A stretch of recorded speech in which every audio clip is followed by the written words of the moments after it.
I'm Carey Stinson, and my journey through life has been quite an adventure. For over 20 years, I played Barney the Dinosaur on tour and 7 seasons of the hugely popular TV show Barney and Friends.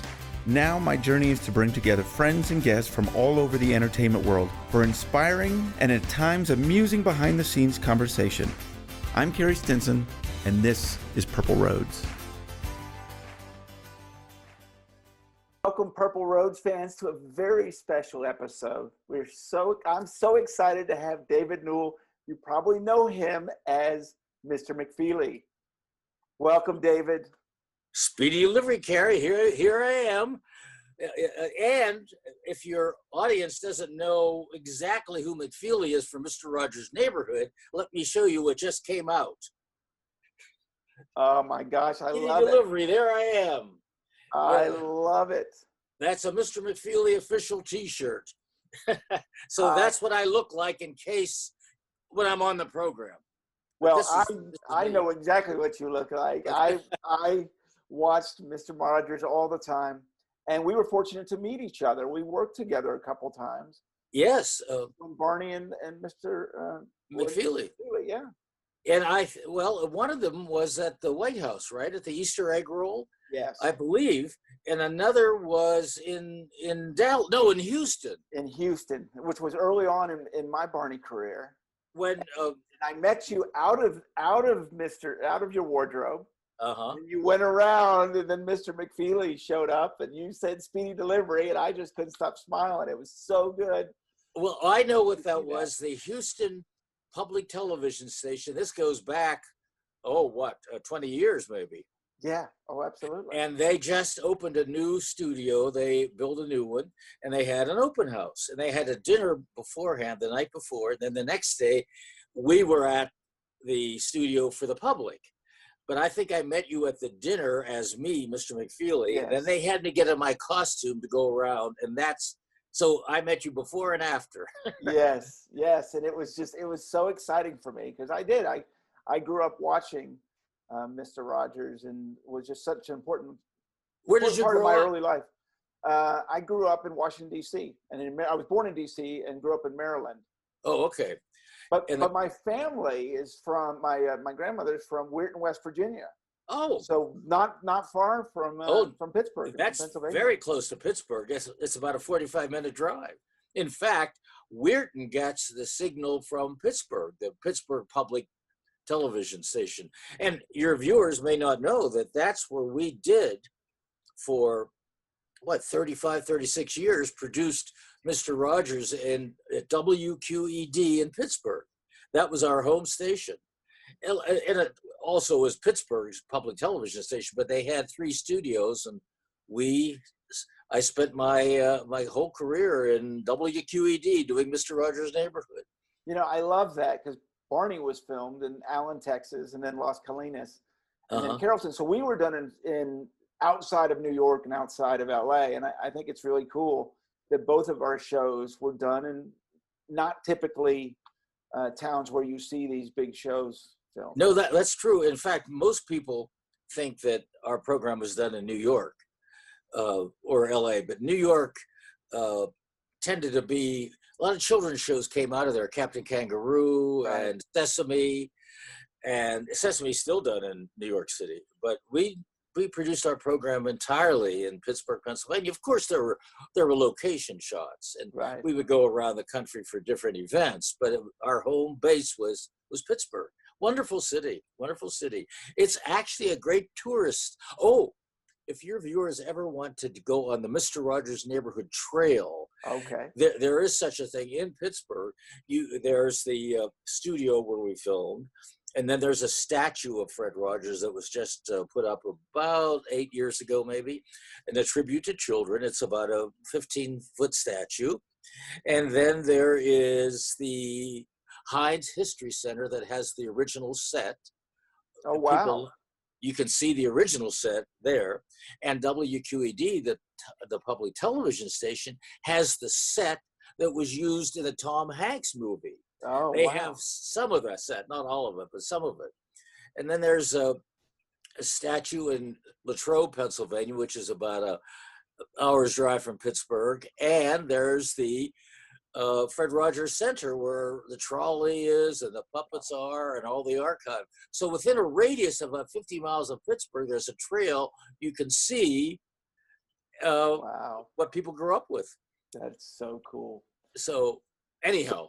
No, I love it. I love it. And I got to tell you, I love seeing the pictures in your office of Mr. McFeely back there. Oh, yes. The one in the background that you can see is, I think we used it on the program at one time, but Bob Trow did it. Bob Trow, who played Robert Troll on Mr. Rogers' Neighborhood, he played Bob Dog, and he played himself, Robert Trow. And he did it, he was an artist, but he did it as a prop that we used on the program at one point. So I asked if I could have it, and I framed it. All the it just brings back so many memories of my years with the neighborhood, and of Bob Trow, who was a very funny man. And he also did the voice of Harriet Elizabeth Cow, too, the puppet. There was really? So he's very versatile. But his main job, he was an actor and a writer. His main job was working for an ad agency and doing various voices and writing copy. But he has such a great sense of humor that Fred thought he'd be a wonderful addition to the neighborhood. And he started about a year after I did. And he was with the program all those many years. Wow. Yeah, you'll see, if you see behind me, there's a few trains back there. Yes. Those were from the Barney set. Oh, So you mean they were actually on the TV show in our set in the studio. Are they were they made for the show, or they were ones they were purchased that they got, and so they doctored them up somewhat, or that's how they purchased them? That's how they were. Yeah, that's how they were. So you've got a bit of memorabilia too. I do. I also have Barney's library card behind me as well. So I have a few things myself. Can you still use it? Yeah, well, maybe. I don't know. I haven't tried that. So how did you get started? I know it's a fascinating story how you got started with Mr. Rogers. Well, my background is in theater.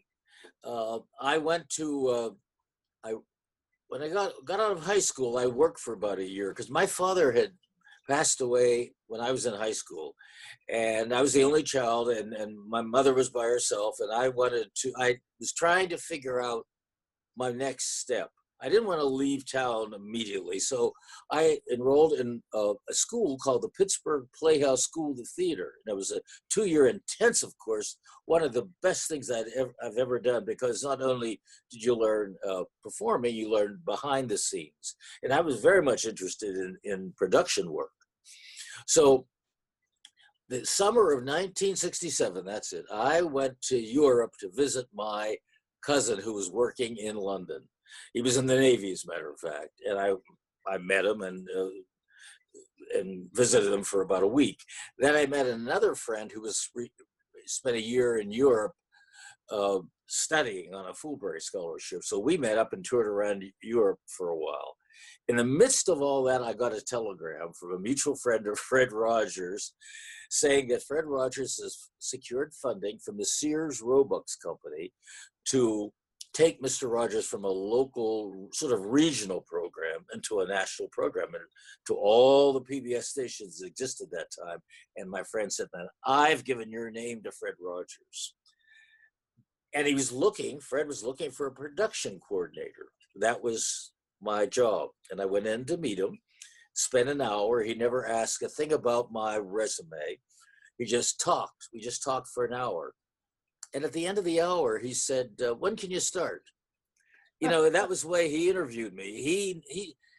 Fred had an intuition. He knew that I would fit into what he was doing. And he gave me the scripts, and I was in charge of finding all the props and costumes for the series. And as I was about ready to leave, he said, "Oh, yes. I've also written a part of a delivery man into the program, and occasionally I'll have him come in and bring something, so I won't have to carry all the props in." That's what he said. And I thought, oh, that'd be fun. You know, I'll be on the program here and there. Well, it evolved. I was on, over half of the more program. than here and there. Yeah. And that's how it started. And he hired me. He said, "Here are the scripts for the first 2 weeks of programs." He wrote them. And he said, why don't you start and I'll see you in a week. If you have any call, we'll meet in the studio in a week. Any questions, give me a call. And that's how it all began. I thought, fine, I have a job for a year.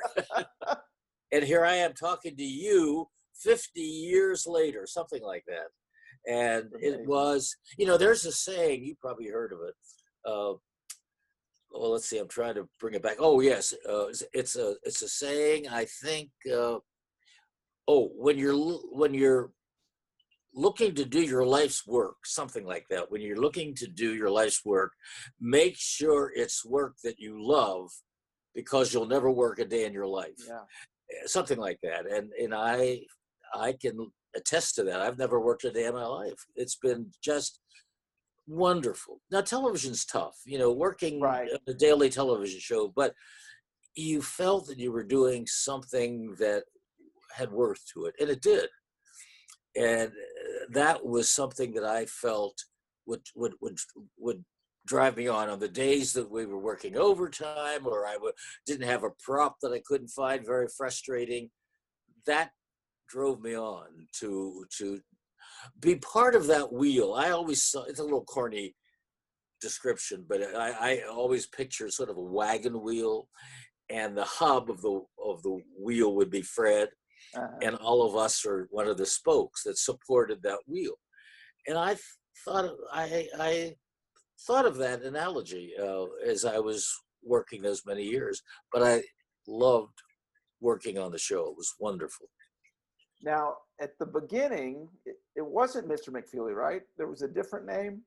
Oh, yes, that's right. The name was McCurdy, Mr. McCurdy, the Speedy Delivery Man. That's what it's going to be. But as I said earlier, Sears and Roebuck's Foundation gave us the money to do the program. So the first day of taping, very first, I remember this so clearly. I had all the props ready, all the costumes ready, and I was in my McFeely costume because I was in the first program. Standing, waiting for the taping to begin, the phone rang in the control room, and it was for Fred, and it was the Sears company calling, wishing us well, saying, first day of taping, we love the concept, and we're so proud to be part of it, and all the accolades. He said, however, please don't call the delivery man Mr. McCurdy, because that was the name of the president of the foundation. and Fred was saying thank you by naming the character Mr. McCurdy. I think they thought it was a little too close for comfort, So Fred said, well, okay, we'll change the name.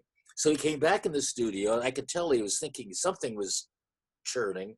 And he came over to me and said, we're going to start taping in 10 minutes. We've got to get you another name and he explained. And before he finished explaining, he's McFeely. That's what he said. McFeely, that's your name. Because his middle name is Fred McFeely Rogers. Wow.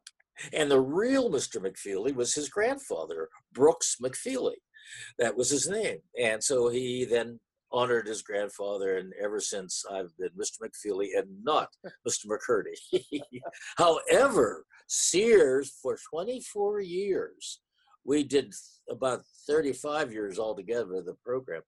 For 24 years, they were the underwriters, in part, they stuck with us that long.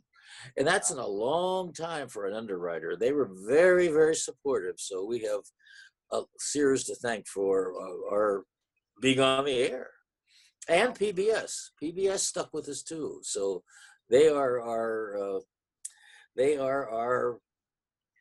support all these many years. Right, and obviously big fans of PBS as well. They were with Barney for a long time. So yes, and they knew supporters. They knew that the concepts of Barney and Mr. Rogers and Sesame Street and the other programs would fit their audience makeup, their demographics, I guess you call it. But for your viewers, if you are ever concerned about children watching television, and a lot of parents are, if PBS, you don't have to worry. Right. There are so many, they're fine programs, and what they do in getting ready for those programs and the requirements that PBS wants each producer to hold up to are very honorable. They're excellent program, and no commercials for kids either. That's except on pledge weeks. They don't put commercials in children's programs or pledges, and they don't pledge interrupted. Right. But it does go to support a lot of the good programming. Yeah, and such a good mix of entertainment and education. Yes, very much so. There's a nice balance there. Yes, and the education is almost snuck in a way, right. not in any underhanded way by any means, but just Sure. they make it interesting. That's what you have to do if kids are turned off by anything. For instance, a symphony.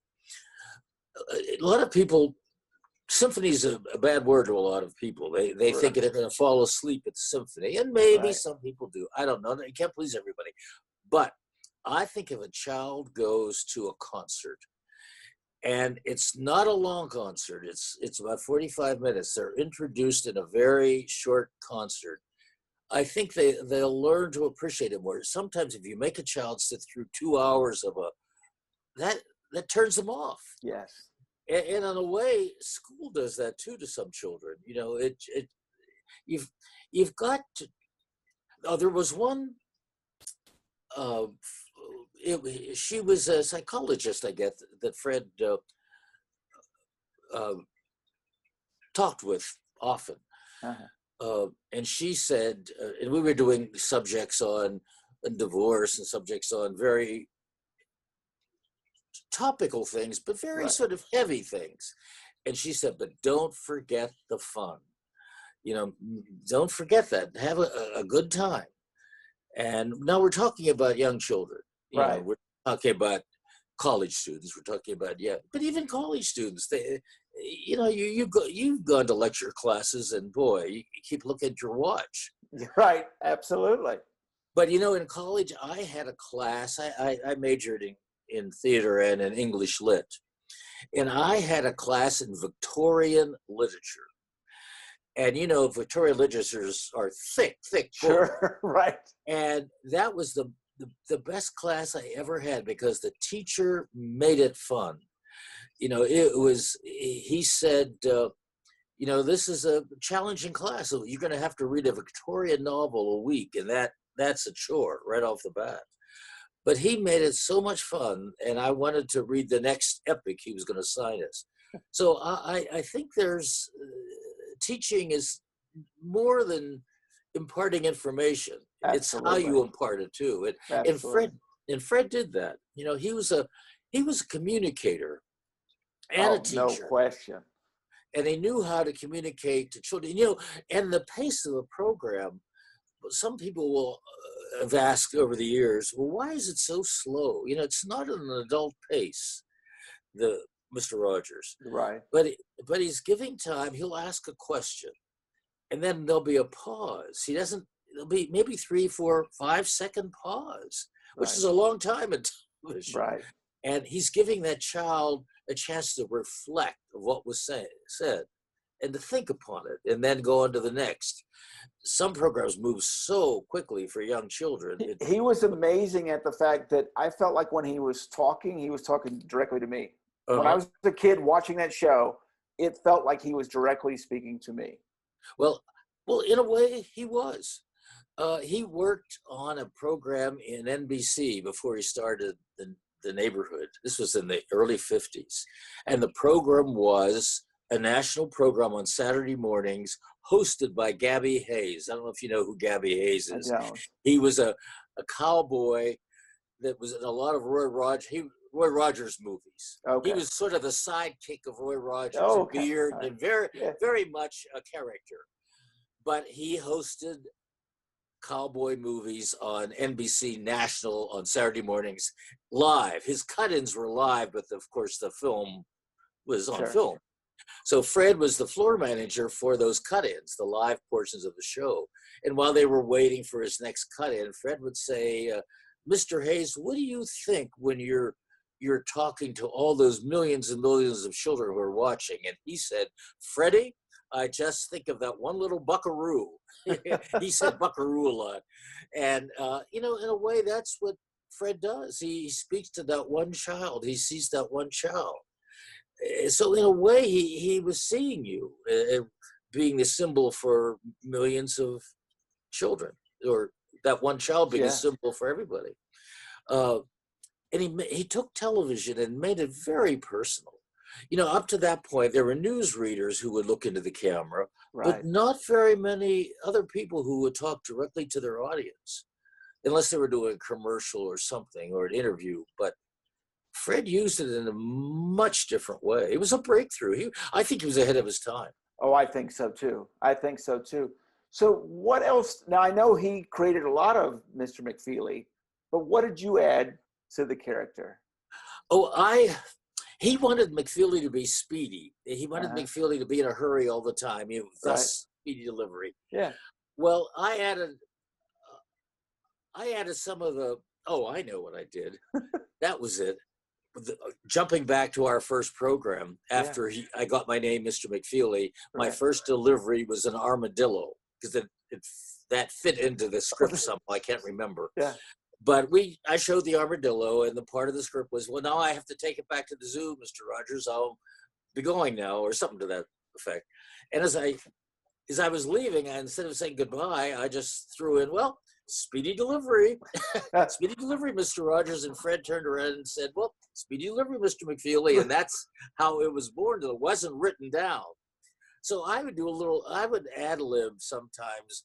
I wouldn't go off too much, but I'd throw little ad-libs in, and Fred would always get a kick out of it. Is it amazing that ended up sticking all these years? Your note is speedy delivery? And I hear all the time, I hear people say, well, when our mailman's coming down the pathway, my little boy says, speedy delivery, speedy delivery. So it's, it's used a lot. Right. But there was one other thing I was thinking as you were talking there. Now I'm blanking on it, but I'll interrupt if I can bring it back up again. Interrupt me anytime. So I know you got a story about bringing the Wicked Witch. Oh yes. From the Wizard of Oz. Yes, we did. Her name is Margaret Hamilton. That's the actress's name. Yes. And she played the Wicked Witch in Wizard of Oz, among thousands of other parts in Hollywood. But she's very famous for being the Wicked Witch. And one day, how was this? Oh yes, one day there was somebody who told me around Halloween time, said, "Oh, my daughter's going out as a witch," and somehow we got on to Wizard of Oz. Said, you know something? That movie and that witch and those flying monkeys, I'm still scared of them. This was an adult telling me, and I thought, that's a scary image to a lot of people, a lot of kids, because kids don't separate fantasy and reality. At Halloween, even now, young children, 2 and 3, when they see these characters coming into their house to get candy, they can be frightened. They don't know what it is, because they take it as reality. That's what Fred did on the program too. He separated fantasy and reality. So one day I said, Fred, maybe we could invite Margaret Hamilton on the program, The Witch and Wizard of Oz, to talk about scary images. She could bring a costume, or we could get her one, or something to that effect. Right. And he said, well, if you can find Margaret Hamilton, I will write the script. And he did. I found Margaret Hamilton, and he wrote the script. And she was a wonderful actress. And she came in her civilian costume, in her just street clothes. Right. And we had a costume ready for her. And she tried it on and saying, this is a part of my job. My job is being an actress, and I pretend I'm different people in different movies. And it really helped a lot of children. We got a lot of letters afterwards from families saying, that was a very good program, because our child saw that it was pretend, that she wasn't a mean person. She was dressing up like a witch. And it really helped those scary images. And so that was my idea. And then after that, Margaret she said, call me Maggie. She became a good friend and would call at home. My wife and I would get a call from her every Sunday evening saying hello. And then when our daughter was born, shortly after, we took our daughter to New York, where Maggie lived, and we had dinner and so forth. But then we had a son was born about 2 years later. We called Maggie and told her. She said, I'm going to fly to New York, to Pittsburgh. She lived in New York. I'd like to see Taylor. That's his name. So I picked her up at the airport, the Pittsburgh airport, and we stopped at the studio to see Fred on our way in. And then I brought her home, and she spent the rest of the afternoon with us at our house, holding our 2-week-old baby. I have a picture of that too. And I took her back to the airport. A lovely, lovely person. And she passed away probably even in her mid-80s, maybe. I really miss her. And because she was not at all the witch that you would see. If you saw her on the street or you met her just not in a performance mode, just you would think she was a librarian or something. She was not. Did anyone recognize her? Oh yes. At your house? Oh yes. Oh, that's right. At our house, and later on at the restaurant, but our house, that's right. When she was sitting in our living room, the phone rang, and I answered it, and our neighbor, said, "Did I just see the Wicked Witch of the West going to your kitchen?" They said, "Oh yes, she's visiting us. That's Margaret Hamilton." And I explained, but she recognized her, and then we took her out. Oh, when we were taping, that was a year earlier, we took her out to a restaurant in Pittsburgh, and everybody in the restaurant recognized her because not only was she famous for the Wizard of Oz, right, but she was also doing a coffee commercial at the time. She was Cora, who owned a general store. These commercials ran about in the 70s. And it would change, and there'd be a different commercial, but the same setting every other week. And she became a household word again. And her agent once told me that, she said, those coffee commercials that she did, it was for Maxwell House, and they gave her the freedom, financial freedom, to say yes or no to a part. She was be able to do what she wants to do because she was a working actress. She a character actress, and right, they're not paid the $20 million salaries a month that the big stars get. Right. But that commercial really helped her and enabled her to sit back and do what she wanted to do. And we were part of that. She could drop what she's doing and come and spend a couple days with us on Mr. Rogers' Neighborhood. Anyhow, it was a wonderful person. It's funny, Barney and Mr. Rogers, music was very important to the show. Uh-huh. And then I know with you, your musical director had a lot of influence on the show. Oh, yes. His name was Johnny Costa. And Fred wrote most of the music on the program, words and music. Wow. And Johnny would take what Fred wrote and do the arrangements that are appropriate for a children's program. But when Fred was starting the program, there was a year before it went national, it was just regional. And Fred had a budget for music. And he called Johnny Costa and he said, "Johnny, I'd like you to help me with this first." This is before I was involved. I've just known this story from Fred. And I have $5,000 for my music budget. That's what, don't forget, this was 40 years ago. Right. But nevertheless, Johnny Costa said, "That's perfect. I'll take it. That's what's going to cost me to send my son to college." The first year tuition. He said, "I'll take it." But Johnny was magnificent. I've had people tell me that they adults tune into the neighborhood just to hear the music, and musicians, he's wonderful. Johnny passed away about 7 years before the end of our series, and a man by the name of Michael Moritz took over Johnny's role. But Fred wanted Johnny's touch to be in the opening sequence, so the latter programs, the last 5-6 years of the programs, until Fred comes into the door, when he opens the door, right, that's Johnny's music. And then as soon as the door opens, Michael takes over. And Fred wanted Johnny to be a part of every program because they just clicked musically, because they were both had perfect pitch, They both loved music, both played the piano, and Johnny was a master. Fred said Johnny can teach anybody. He oh he John, they can be inspired by Johnny, but Johnny was not the best of teachers. And, when you know so much, it just comes so natural to you, and it just comes out. It's gift. Right. And when you're gifted, you sit down and start playing the piano. Right. And he never had to do probably he did, but he never had to do the drills as much as other people. So he doesn't understand the teaching process. Sure. So he wasn't the best of teachers. You'd have to just listen to him and pick up what he was doing and maybe absorb it. But Fred would learn from Johnny. He'd have Johnny. Fred loved the song Misty. This Misty. Yeah, oh, sure. And Johnny had a fabulous rendition of it, and he taught Fred his rendition of it. And Fred had perfect pitch too, and he could sit down and just pick it up. He started playing the piano. Fred did. He tells me. I remember him telling me that at Christmas, his grandmother bought him an organ, a sort of a pump organ, and he would sit on the porch at their home and play Christmas carols for the neighborhood.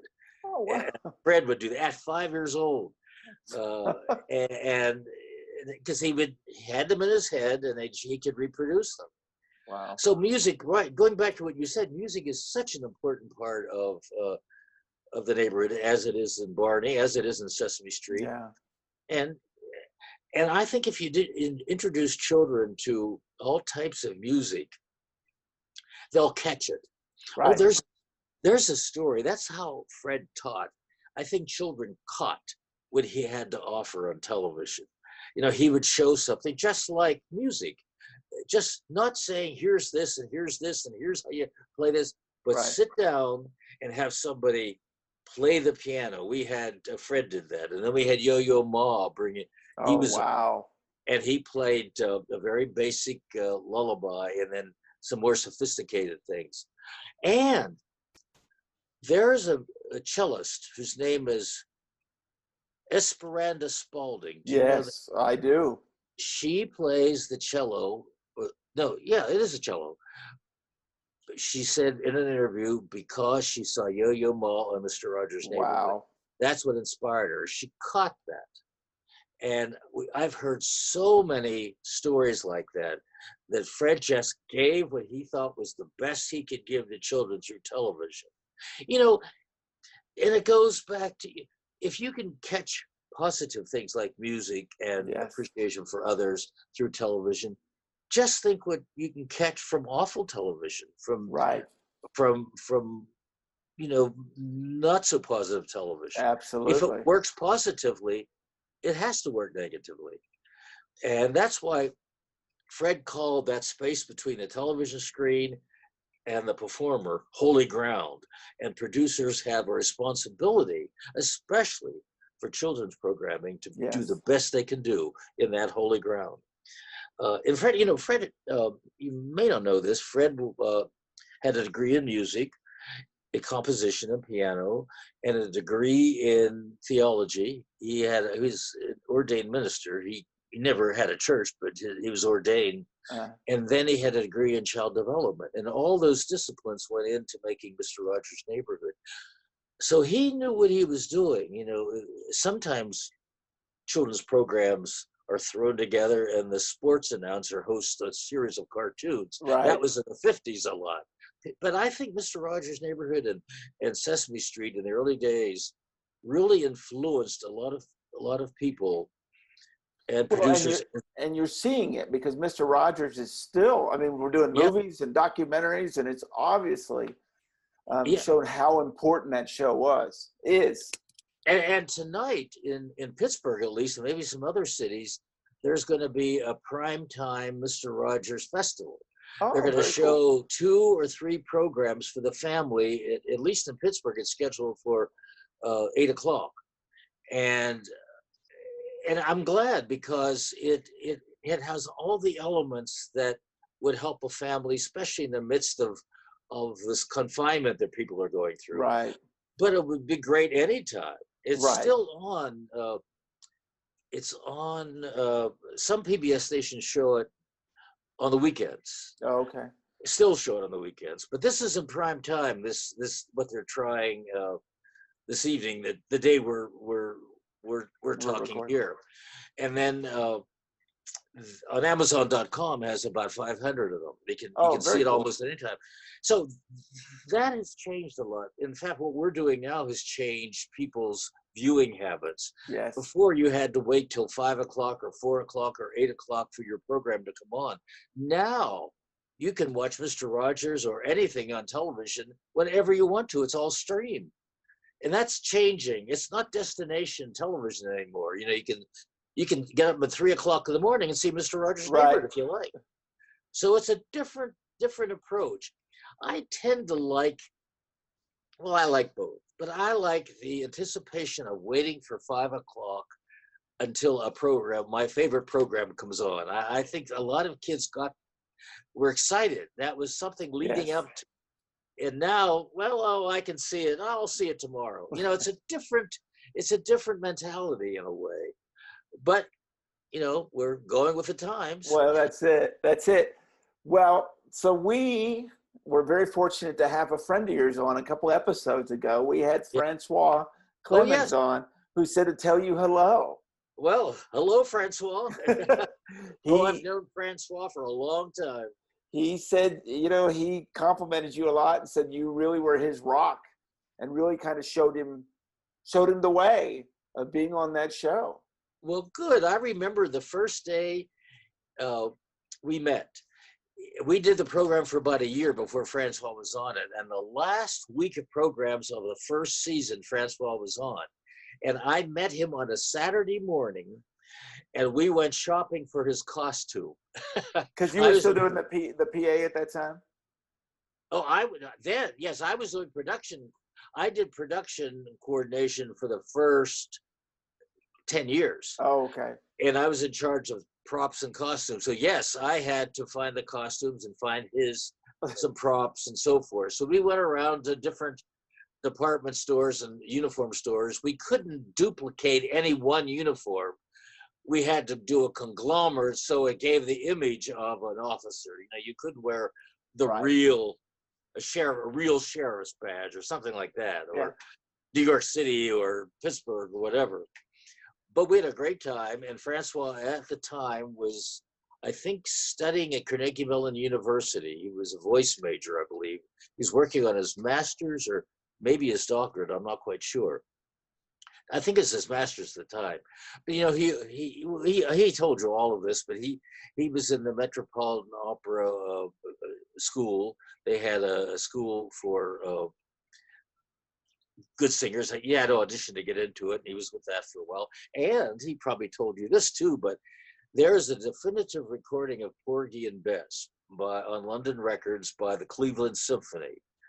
And Francois, they do the whole thing, not just the music, but the dialogue too. And Francois on that recording played Sporting Life. Oh, okay. And the whole production of the whole record got a Grammy for best performance of a classic musical or something to that effect. But Francois's got a lovely voice. I can't sing a note. Well, Francois sang several times, which was amazing. And when we called him, he actually he sings on his voice message. Oh yes, I've heard. It's hysterical. It's just beautiful. It just put a smile on all our faces. Yeah, you don't expect it. No. When you pick up, yes. But it's a nice change. It says immediately what he does. Yes. I should do one with Speedy delivery on it. Oh. Speaking of singing, there's a song that Fred wrote for McFeely called Speedy Delivery. It goes like this. Want me to sing it? Oh, I'd love for you to sing it. It's not going to last long, so don't worry. It goes, okay.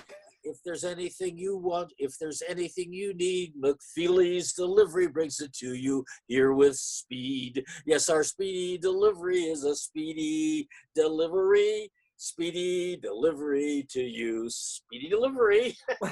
And that's the song that Fred, right? And sometimes when our opening sequence, we would get so much time for the opening part of the show, then they go to Neighborhood of Make Believe.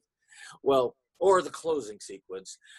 I'd be in making a delivery, and Fred would see the time card, and if we had a minute to use, he would say, just off guard, he said, "Oh, Mr. McFeely, before you go, sing your Speedy Delivery song." And so he'd be standing there smiling because it was challenging me to get through it. I usually got through it, but not like Francois gets through a song. But there were a couple of Speedy Delivery songs, but that's the last one he wrote. 2 or 3 of them for me, and that was one I used because it was quicker, it was shorter.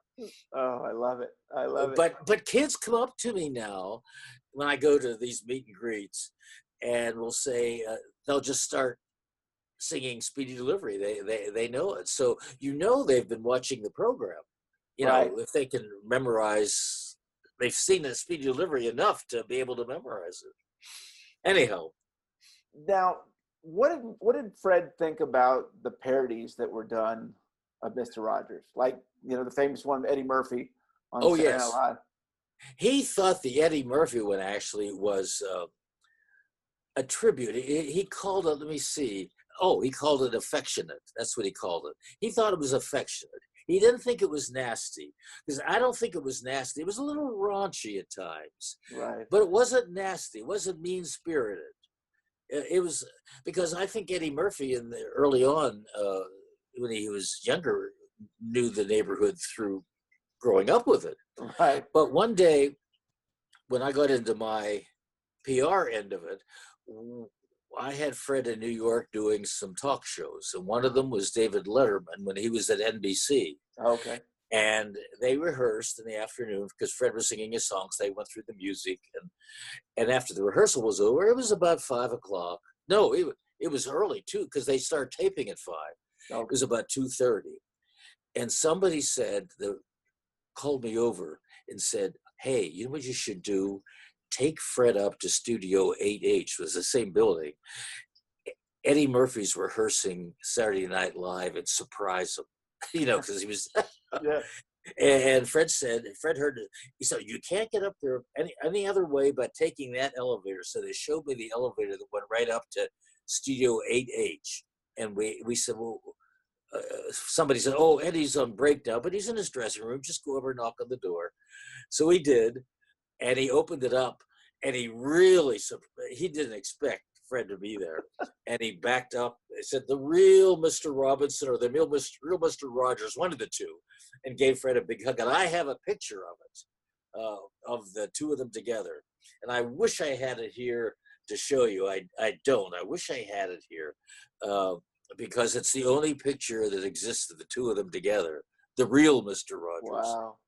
And then, shortly thereafter, the producer would call me on Monday morning and say, "Do you think that Fred could come and surprise Eddie on air, be on Saturday Night Live on air?" And, Fred's not a performer, and I think he didn't, he had no shtick to do. But I said, "Well, why don't we just go talk to them?" And we did. We went up and talked to them a couple times. It never worked out for one reason or another, because that was the time that Lorne Michaels took a break for a couple years, and somebody else was doing the program, and but it never happened. But I think it would have worked. The audience would have gone wild, I think. Oh, they would have. But I think Eddie he was just recently the host again after all these years. He was, and he did it again. He did it again, yeah. And I think it was a new one. It wasn't a rerun of one of the old ones. It was a new one. It was a new one. But look at all of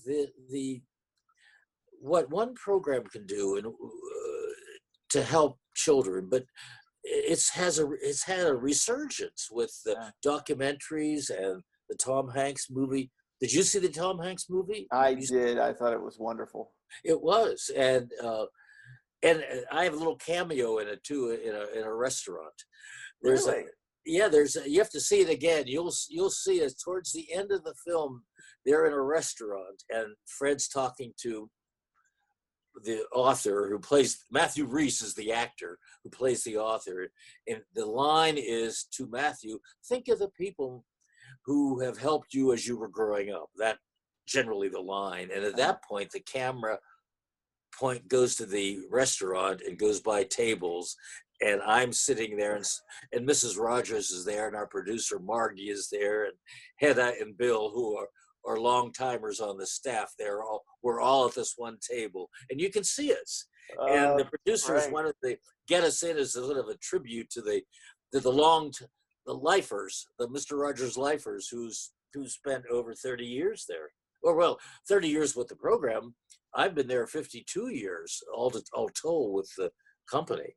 So, so it's been a lifetime of wonderful work, and something you can feel proud of too. You know, all of the work we did, all the help we've given, and our fan mail was our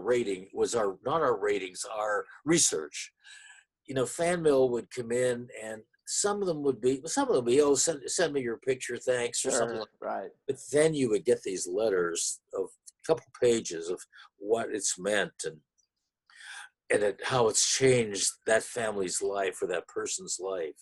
Television, you know, it's one program, and the power that it does have. That's why, again, going back to Fred saying that space between the screen and the performer's holy ground, and you can see what he means by that. You know, there's an example of how careful he was. There was a song that it was written by someone who was on the program, the former program to Mr. Rogers' Neighborhood. It's called the Children's Corner. It was a local program only. And there was a woman by the name of Josie Carey on that, who was the host. Fred wasn't seen. And she wrote some of the lyrics and some of the songs and came in with one called I Like You Like You Are. Lovely song, very catchy. However, Fred said, Josie, we can't say I like you are. It's not correct English. We should say I like you as you are. And I like you are is much catchier. Sure. But that's particular Fred was. He wanted that one word changed because it was correct English. And he wasn't giving in to the novelty end of it. He wanted to make it correct. And it was nothing, the song was wonderful. He loved the song. Josie was very clever with her lyrics, and that's a clever lyric, I like you are, for a novelty song. Yeah. Fred wanted it to be appropriate, to be correct. And that is just an example of his, how in tune he was with children. And I can see the importance of that because you know, kids are sponges. Yes, they are. Everything you're saying, they're pulling in. Yeah, they take, you know, and songs that are made up as novelty things, like we'll say it ain't necessarily so, or the songs that have ain't in for the novelty of it, to make it funny. Right. But people hear that, and I think it gets into the vocabulary. I think so now, too. But for children, you have a chance. Don't do it for children. Adults is different. But you know, that's a minor infraction, really. But nevertheless, he had that chance. He wanted to make it right. So that was Fred. I was just using that to show you how sincere he was and how dedicated and how respect. You know, that shows anything that he did. He had a respect for the audience, and the kids would catch that. They couldn't articulate it, I don't think, but they knew that this person liked children and childhood and had a respect. They caught it. Yeah, and he was very authentic. Yes, I think that's important. You know, with children, and I learned this with doing Barney all those years, you can't fake it. You have to be true. You have to put all of yourself in it, and you've got to be authentic with it, because if you're being cheesy, they'll pick up on it. Well, they pick it up. Oh, they do. And they can't tell you why. Right. But they can pick up. Oh, that's true for all children, you know, through teens. Yeah. Some teenagers can be sarcastic. You know, they learn sarcasm then. Right. But a younger child, yes, you're absolutely right. Because they know that you're not being authentic. And Fred was. He was. I know that, at airports, he couldn't get through airports very easily. He would try to go so we could make it to the gate. Right. But if a family stopped him with children, he would take his time and stop and talk, kneel down, get to their level and meet them. He had a hard time just passing children by. They wouldn't understand that. Sometimes he had to scurry on because we were rushing him on to catch the plane. But that's who he was. It wasn't an act at all. He was an authentic person. Now, when you met him off of television, he could talk to an adult as an adult, but he just didn't change that much. He was the real thing. It was remarkable. I know when I first met him, when I went into that interview, when I got the job, I had seen him on television. Because there was a local version of it. Right. And I thought to myself, I wonder if Fred's that way, if his mannerisms and his voice and his pace is that way, or is that just an act? And I went in and met him, and no, it was authentic, as you said. Did you feel Tom Hanks, the way he portrayed Mr. I liked his portrayal. I think he got the essence of Fred. It wasn't a complete transformation into Fred. He got the essence, and I think that's all you needed. Right. Because I think the plot carried, the story carried it. You bought that was Fred Rogers. Yes. And you knew it was Tom Hanks too. Right. But you gave into it. He did a good job of getting the essence of Fred Rogers. He did his homework. He studied. He said in another interview, I had seen him do an interview somewhere on some network show, and he said he had to do the opening song, the Fred sang, putting his sweater up, he had to do it about 27 times to get it right, because the timing, it looks very simple, but there's timing to it. And Tom Hanks is not a singer in that way. That was a performance in a different way that Tom Hanks ever performed. Tom's a very natural actor. Right. He's so natural on the screen. He's a perfect movie star, a movie actor, because he's so natural. He just feels so comfortable on the screen. But that's what helped him too, do Fred. He was very comfortable being Fred, but he worked it. He did his homework. He knew a lot about the program. He watched a lot of neighborhoods before they began the filming. A lot of neighborhood programs. I would think you would have to do that. Yeah, and he knew a lot about it. And he met with Fred's widow and interviewed her about Fred and talked. And the one thing he said he had trouble too is talking slowly, as Fred did, very deliberately.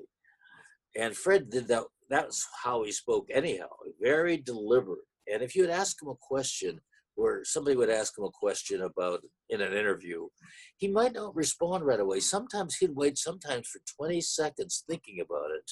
And you're wondering, and then he comes out with something just remarkable.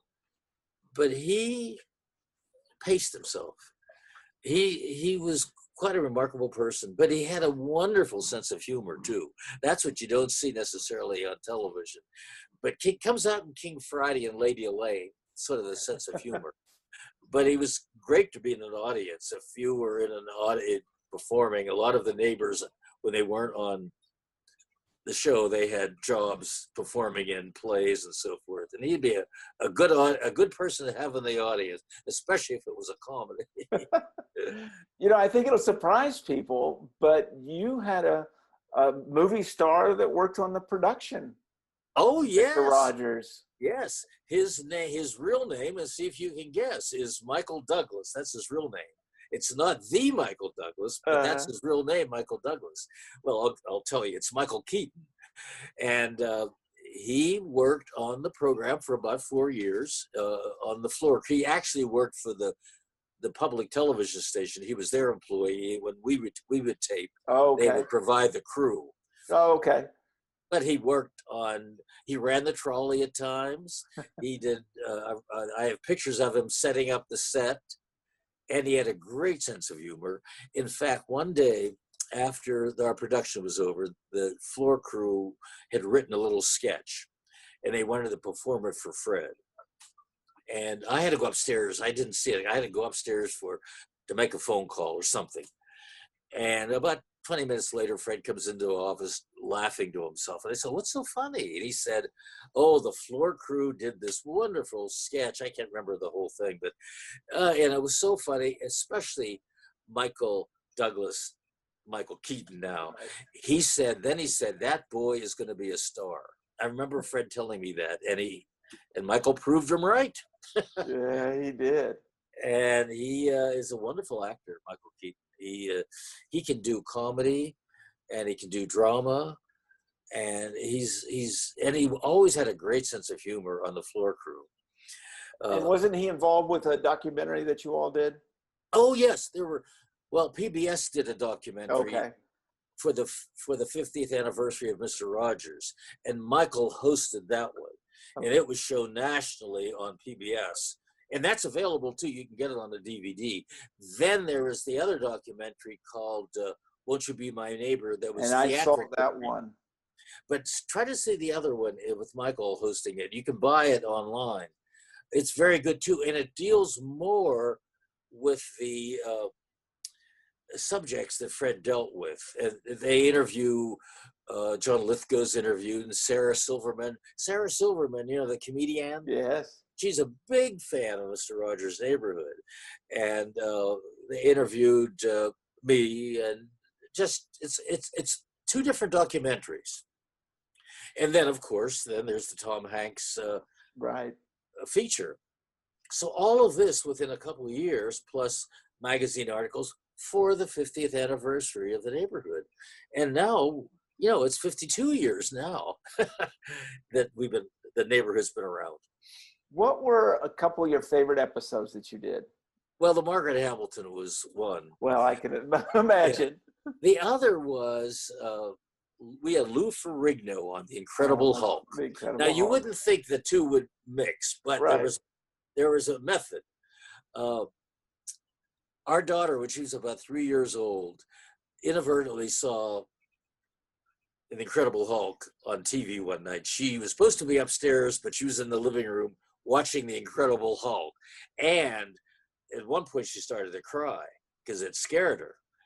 But you get so scared, but you can't tear yourself away too at the same time. Right. But we did, and she said, "Oh, that man changed from a man into a big monster," something to that effect.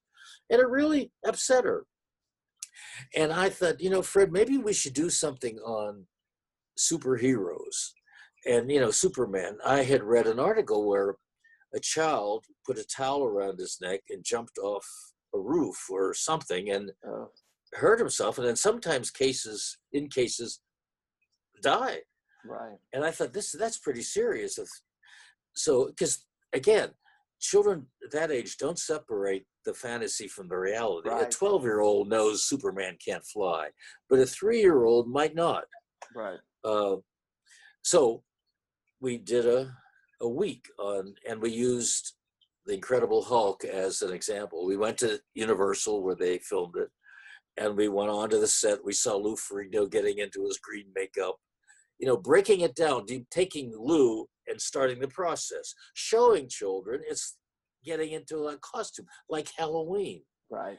And then after we went onto the set and showed Lou saving an airplane. Well, it looked like he was on the air, but it was on the ground. They could see it. Right. And we just demystified the scary part of it for young children and explained that it's an illusion, but they wouldn't understand that word, but it's pretend. Right. And that was a favorite program. And Bill Bixby was a good friend of Fred's, and he directed that segment, so it helped us get into the studio too. He directed the Incredible Hulk segment they were doing. So that was a help because the director helped us, getting in and getting through the gates and so forth. That was a favorite. And then there was the time, I mentioned him earlier, there was the time that Yo-Yo Ma came on the program, who's such a wonderful man and a genius of a musician. Yeah. And came in and played the cello for Fred, a very basic Brahms' Lullaby, and then some other selections. That's a favorite of mine too. It's a lovely piece. And then later on, he brought his son in, and then later on, he brought his son in again, who was now a teenager. And yes, and then his son worked on one of the producers of the theater documentary. Yo-Yo's, yes. Really? So he was he made the full circle from being a viewer to making a documentary, helped making a documentary on Fred. And that was one of my favorite segments. There's so many. We had Isak Perlman on, who was wonderful, showing his skill, the violin. And we had Peggy Fleming on, and Fred went ice skating with her. She was performing in the Ice Capades, and we went down to meet her, and it was just such a wonderful. And what I enjoyed was thinking about the concepts that we could get to do, right, and brainstorming. Say what would be helpful, and then try to put it all together. We'd all work from different angles trying to put it together. And Fred ultimately would write the script then. So they were some of my favorites. But there were so many to choose from that And one quick other one. Mr. McFeely, I love to go to flea markets as me. And Fred wrote in the script, Mr. McFeely goes to a flea market. So we borrowed somebody's pickup truck as if it were mine. And they got a bunch of flea market stuff. And I set up a flea market. And we actually filmed it in a flea market that was happening. We rented this space. I went as McFeely, and that was fun. People were, Mr. McFeely, what's he doing? But that was fun too. So there's so many. The time Captain Kangaroo came on. I was a big fan of that one too. And Big Bird came on. That was a great episode too. So there's been so many. And then there's the supportive ones too. We did, the Margaret Hamilton and the Lou Ferrigno, their mission was to help children with scary images. And the flea market was just sort of fun, but it also was showing Mr. McFeely and somebody's passion about what they like to do as a hobby. Right. So so everything we did had a purpose to it. It wasn't just thrown in to fill up some time. It had a purpose. So yes. No, I was just gonna. I can't get enough of this. It's there's so much. Well, because I watched all these episodes, so hearing the behind the scenes of them is just fascinating. Before we go, can you kind of show us a little bit around your office? I know you've got sure. Cool things in there. Well, let me show you. My son did. I'm going to see if I can do this. I don't know if I can. Can you see the Speedy? No, I'm doing it with an iPad. I don't know if you can. That's okay. Can you see a Speedy delivery? I don't know what you see there. I do see the Speedy delivery. My son made that in oils, and there's one below it. My other son did. The lamp is sort of hiding that one. And then, see it. I have something way over here that you'll enjoy. I'm going to unplug this. I have it charging. Oh, there it is. I see a couple things in there. Can you see the sweater? I see the sweater. I'll try to go closer to it. That sweater was used on the program. Fred gave me that sweater because he didn't use it that often, and I think the color didn't quite work on camera, but he did use it and he gave it to me, and I had it hanging in our closet in our bedroom. And for one of my birthdays, just recently, 2 years ago, our son who did that painting got it, didn't tell me, took it out to a framer and had it framed for my birthday. And there it is hanging on the wall. It's and there's just recently, I'm so proud, right up there is an Emmy that I got from just recently this past year from the Mid-Atlantic Emmy for Lifetime Achievement, Emmy from the Mid-Atlantic branch of the Emmy. So I'm very proud of that. And I think I see a hat there too. Oh yeah, do you see the hat? Yeah, I know that one very well. Well, let me see. There's one of my McFeely delivery hats, and above that is what? That is, oh, that's, you see that sketch? Uh-huh. That's a theater in Pittsburgh, and let's see, I don't know which one I'm showing you. I think I'm showing you that one, yes. And I'll bring it down, Oz. Okay, I'll bring it down so you can see me again. I can, and I see an aquarium also. Oh, yes. Yes. Oh, yes. Above the sweater, above the aquarium is a sweater, and there's the aquarium. Is that the aquarium? Not the aquarium. I've had that. I got that for Father's Day one year, but I think I like it because of the association with the one on the neighborhood. I have another one in the other room, which is too far to go, which is a 50-gallon tank. This one's about a 30-gallon, and my son helps me take care of it. He caught the hobby from me, and he loves his taking care of the fish. And that's another symbol of. I hope moving that didn't throw off your. Oh, you're good. I'm trying to hold it so I don't lose you. I got but you. The fish, in a way, are a symbol for children because Fred feeds them, and is showing children taking care of things. They're taken care of, and they can learn to take care of things too. So it's a lesson in just the simple feeding of the fish. And one day we got a letter from somebody, a parent, saying my daughter is blind or nearly blind, and when you say when you feed the fish, could you say I'm feeding the fish? So. Or no, Fred came up with that. My daughter didn't know what you were doing when you were feeding the fish. And so from that point on, Fred said, let's go over and feed the fish.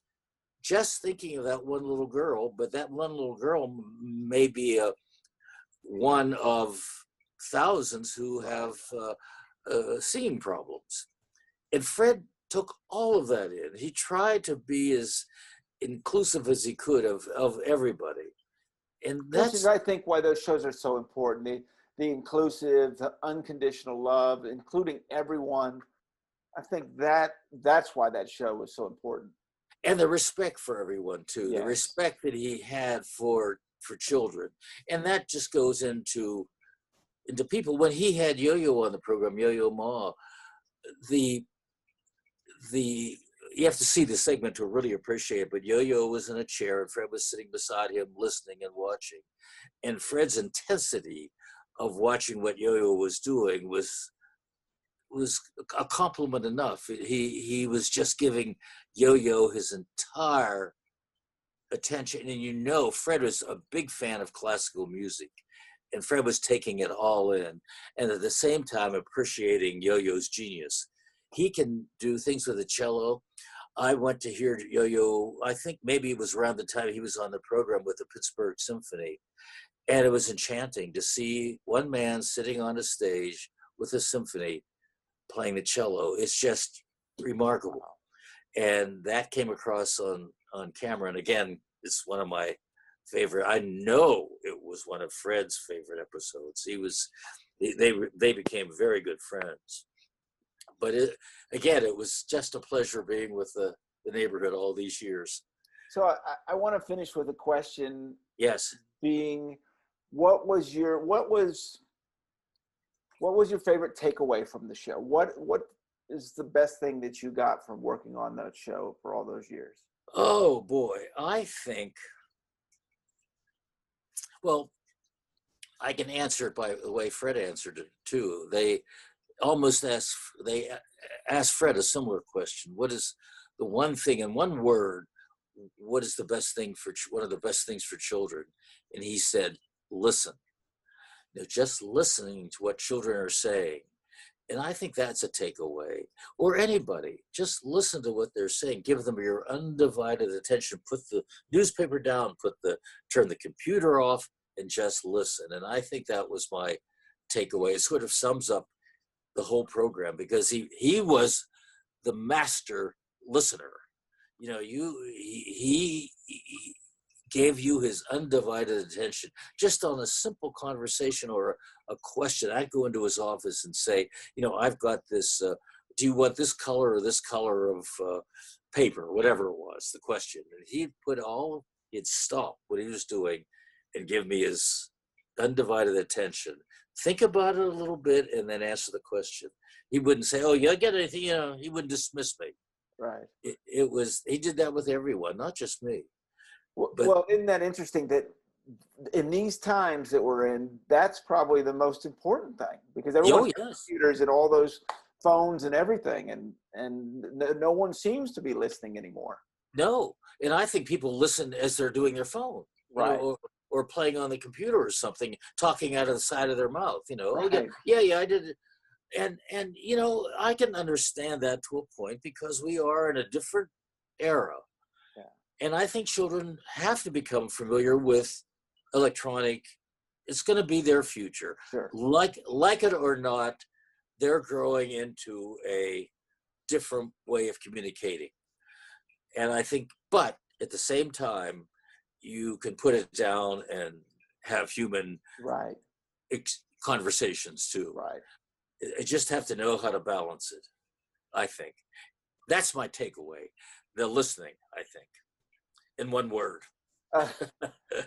I can't thank you enough, David, for being on. It's just been a pleasure. Well, I'm the show today.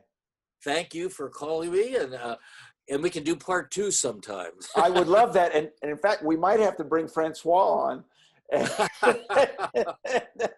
Or we do 2 part 2s, part 2 of Francois, part 2 of McFeely.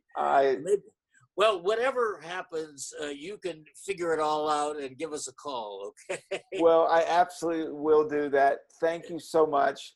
And thank you to all the Purple Roads fans. We'll see you. Remember to keep your eyes, ears, and your heart open. And we'll see you next week. Speedy delivery.